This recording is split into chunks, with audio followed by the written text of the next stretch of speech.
Hello, my name is Heather and welcome to the channel Bookables. Today I'm here to do a recent reads video. I have read books. That's what this channel's all about, right? Yes, duh. I don't know why I have to be like, today's recent reads is I read books. Obviously.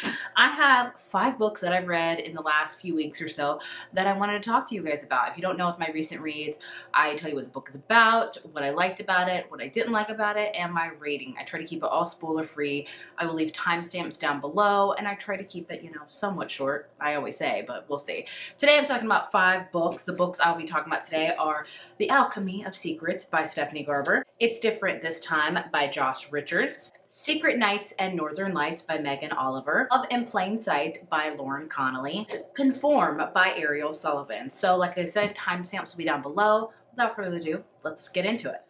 First up, one that I read not this month. It is November and I read this in October, but I still want to talk about it. Alchemy of Secrets by Stephanie Garber. I am not the biggest Stephanie Garber fan. I did read her first book many moons ago when I was a young adult reader, honestly, and I read Caraval. It was very hyped. I didn't love it, but I never continued on with the series. I never read her Once Upon a Broken Heart series. I just never. And then this one came out and it was her first like adult fantasy. So I was like, I'll check it out, and I have to say I was pleasantly surprised by it. I gave it a 4 out of 5. I had a good time with it. It's a book that when you explain it, it makes like no sense, but it's just a interesting time. Words, what are they? So this book follows a character named Holland, and she is in college and she's really studying folklore. If you're like me, you're like, what's that mean? I still have that question after this book. But she takes this class called Folklore 517, and it's taught by this professor, and there's like a mystery of where the class is at every time. Like it's always like you have to uncover this riddle of what it is, and the whole class is just the professor telling about like these old kind of Hollywood tales of things that are folklore. And Holland one day actually comes across one of the folklores that she learned about, this watchman. And he is a watchman, and basically you can ask him what time it is and he can tell you exactly upon the hour what time you're gonna. And so he calls Holland. He's like, look, you got to like tomorrow on Halloween to find the alchemy heart, or otherwise you're gonna. And so there it goes freaking bananas. Holland goes on this wild goose chase to find his alchemy heart, learns about magic. It's very old Hollywood noir, like Great Gatsby, like very magical, and it makes no sense. I'm not gonna lie to you. Reading this book, I'm like, what the? It made no sense. Like you really have to suspend your belief on it, but it was a good time. I enjoyed it. I will continue on with the series. It's short. It's not that, I don't think you need to go into it with that much death and stuff and read into it. I just had a good time with it and I enjoyed it. So I would recommend it. I wouldn't say like if you want something that's like really intense world building and magic systems, stuff like that, this might not be the book for you. But if you're just looking for a fun adult fantasy that's not really too heavy but has a lot of like vintage noir Hollywood style, I would recommend it. I enjoyed it. So 4 out of 5 it shall get, and I'm happy with it. I'll continue on with the series. I never thought I'd say that. Wasn't even planning on reading it, but that's what happens when you're a mood reader. Moving on to It's Different This Time by Josh Richards. I didn't hear about this book until the fall, which I was very surprised about because the cover, we all know, I am one that will buy a book because of its cover, especially if it's a fall cover, 1000%. So I also really enjoyed this book. I think like every book I read in this thing is going to be like either a 3.5 or 4 stars. So I count that as a win. So I also gave this book a 4 out of 5. This book follows a character named June, who is a actress living in Hollywood, and she has like a small part on a TV show that's doing okay, and then she learns that it got canceled and she's like, crap, how am I gonna make money because I can't. And she gets a call that she actually is an owner of this brownstone apartment townhouse that she lived in New York many years ago, and she's like, what the heck, I just lived there with my friend, how am I an owner? So she goes back to New York, learns that because she lived with this guy, what's his name? She lived with this guy named Adam. They were roommates for years. You can clearly, get where the plot is going. And their tenant passed away and he left them the brownstone. And so they are staying in it while to decide what to do with it. Should they sell it? Should they keep it? They also June and Adam haven't seen each other in like 5 years because something left, because things left not so good. again, you can see where the plot is going. So June is in New York again, never wanting to be there again because of Adam, but she's getting opportunities for Broadway plays and things like that. And it's a whole second chance romance. That is the thing. I have learned I love second chance romance. I am all about it. Give me a book that kind of has an established relationship and maybe work on the communication and find a way back to each other. I'm freaking a sucker for it. So this book is told in like different timelines where it's now, but then also goes back to like 4 years ago or 3 years ago, just about June and Adam living together, becoming friends, probably realizing they love each other. You get the gist. One thing I didn't like about this is the communication. I just said I love second chance romance communication, but honestly I think with any like second chance romance book or any romance book, communication just sucks. Otherwise there wouldn't be a book. Let's just be honest with you. Let's just be honest with each other. The communication is not there. There were so many times I'm like, just say what you feel and let's move on. We're adults, let's be adults. But you know, that wouldn't make for a good romantic drama. Now would it? Would it? I love the New York setting. Adam is a chef. He cooks a lot, which I love because I love cooking. It's very fallish. I did really adore it. And this is one that I think is under the radar. I haven't heard really a lot of people talk about it. I recommend it. If you didn't read it this fall, save it for next fall. I think it's a great fall romance for sure. Next up, one that I totally read on a whim. The cover really intrigued me, and that is Secret Nights and Northern Lights by Megan Oliver. Again, I gave this one a 4 out of 5. This one's definitely going to be one of my underrated romances that you need to read because I haven't heard anybody talk about this, but I enjoyed it. I'd say read this if you want a really good travel romance, and especially a really good Iceland setting romance. This book is set primarily in Iceland and traveling throughout Iceland, and I want to go there so desperately, see the Northern Lights, do all of the many hikes and see the many waterfalls they have, volcanoes, all of that stuff. Beautiful. So this is another second chance romance. Got a lot of those. Follows a character named Mona, who is a journalist. She works for this travel magazine. She's always getting the puff pieces, you know, like go to this biscuit fair and talk about it in Vermont, which sounds great. But when you do it for so long and you see all of your coworkers traveling to like Mount Kilimanjaro or like Sweden or real Italy, things like that, you're just like, why do I have to like write about this freaking biscuit festival or this fall festival? I want to travel. And she's just always, you know, known as the yes girl. Like, I'll do it. I'll do that. I'll plan the parties. I'll do whatever, you know, it's supposed to be. Then she gets a call from her boss saying, hey, all of our kind of big travel people are out and we really need to make this month's cover like story work, and you need to go to Iceland to do it. And she's like, oh my gosh, this sounds amazing. But she learns the photographer that she is paired with is no other than Ben. Ben, her childhood best friend. Ben, her first love of her life that broke her heart, is in her life. So again, a second chance romance. So he is like a world-renowned photographer working for like National Geographic, stuff like that. And her boss is like, look, you need to freaking get this dude on this magazine. We need to make this happen.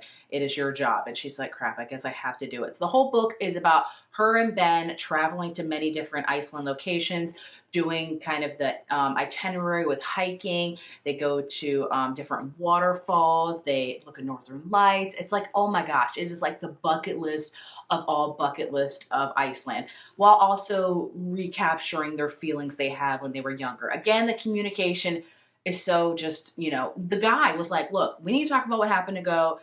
The guy was like, look, let's communicate. Let's talk about what happened. I want to share, you know, my feelings and what I did. And she's like, no, we don't need to talk about it. The past is the past. But yet she would keep bringing it up. And I'm like, just freaking talk about it. You're grown adults. Do it.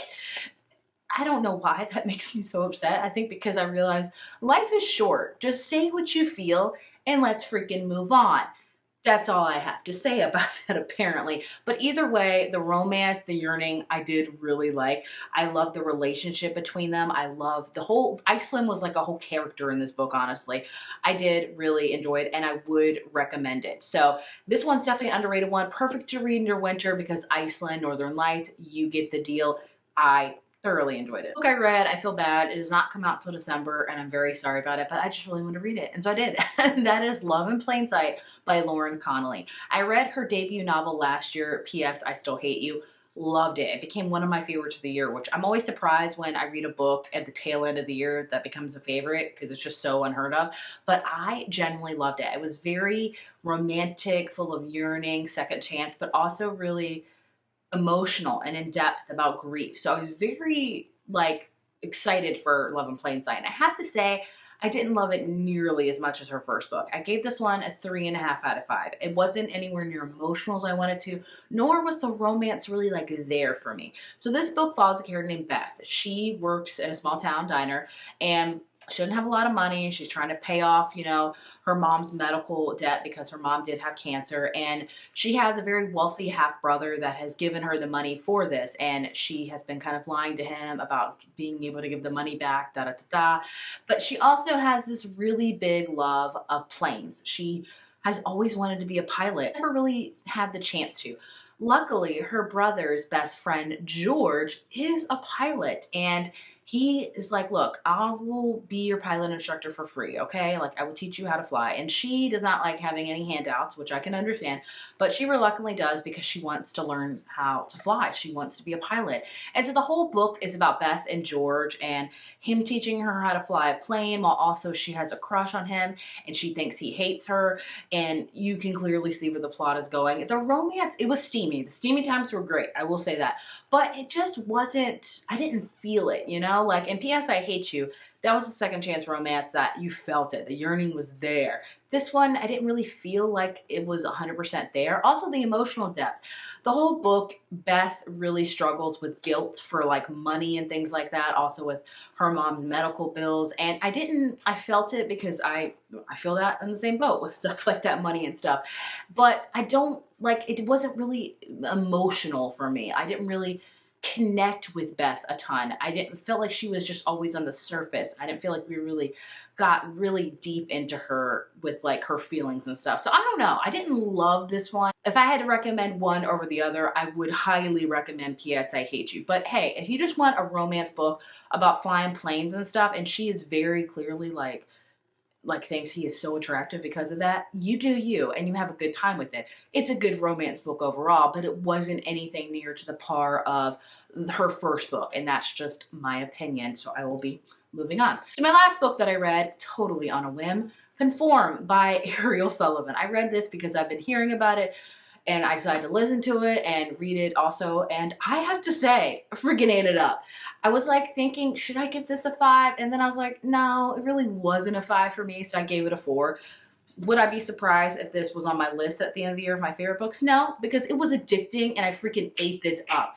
It's a fantasy. I don't read fantasy a lot because your girl, it goes over my head. I got so much crap going on in my personal life. The thought of really immersing myself into a really like insane fantastical world where I have to learn a lot, just I can't do it. That's why I always go for like mysteries or thrillers or romances, just escapism. Okay, fantasy is an escapism. Anyway, this book, I have to say, is addicting, and it's been getting compared to like a mixture of The Handmaid's Tale and The Hunger Games, which I would 1000% agree with. I have not read The Handmaid's Tale. I will not, because that junk is bleak and I do not need that. But this is the lighter version of it. So this book follows a character named Emmeline who, this is going to be so hard to explain. She's a miner. We live in this world where the Illume rule, and they like live above the clouds. They have all these castles and stuff like that. Like they are the elite society, perfect genes and things like that. And if you don't have perfect genes like Emmeline, she's got one blue eye and one brown eye, which freaking sounds amazing.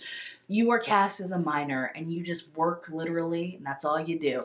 You can also, you're a minor defect pretty much. You could also be a major defect and they live underground. So this whole world, like the miner women are pretty much used as vessels. Their whole life they have been taught that they are just meant to procreate and to be paired with an elite and to do whatever the elite says, because if you get to be an elite and go up in the clouds, you will go to fancy balls and wear beautiful things, because the minor defect women always wear gray and the major people always wear blue. And it's like really, it reminded me a lot of the Hunger Games in the way of the Illume is kind of like the capital.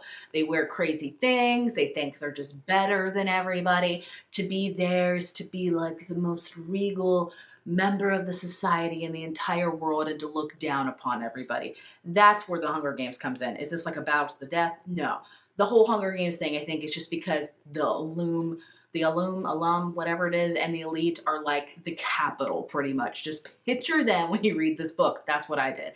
And the whole Handmaid's Tale is because the women are just trained to be literal procreations. And so Beth is just working one day in her office because these people, she has to like look at art and she has to see what the alum decides. Are they going to keep or throw away? And it's like art from our time or art from, history and stuff. And they get rid of a lot because they're jerks. Anyway, she gets to be in a contract with Colin, who is an elite and actually a member of the Illum. And so she is brought up into the clouds with all the fancy ball gowns. And she starts to think, maybe this isn't the best place to be. I don't really want to be in this. And she starts to learn that there's a rebellion going on. She meets a guy named Hal, who is a major defect and may be a part of the rebellion. And it's like a love triangle between her, Colin, and Hal. Again, it kind of like the Hunger Games with Peeta, Gale, and Katniss. And I have to say, I ate this up. It was bananas. It made no sense. Like the crap that would happen. I'm like, oh my gosh. But if you just want a fun dystopian fantasy, I'd recommend it. I enjoyed it. I will continue on with the series. I know the sequel is actually going to be a prequel. I don't know what about yet, but I will read it. The audiobook was great. I enjoyed it. I mean, this book is just bananas with society and like how they deem people that are perfect and what makes people not perfect and making everybody the same. It's just crazy. But man, it made for a very interesting read and I did enjoy it. So 4 stars it shall get. So there you have my thoughts and feelings on these most recent reads. I would love to know if you've read any of these, what your thoughts and opinions are. Please share them in the comments below. And as always, thank you so much for watching. I will see you in my next video. Bye.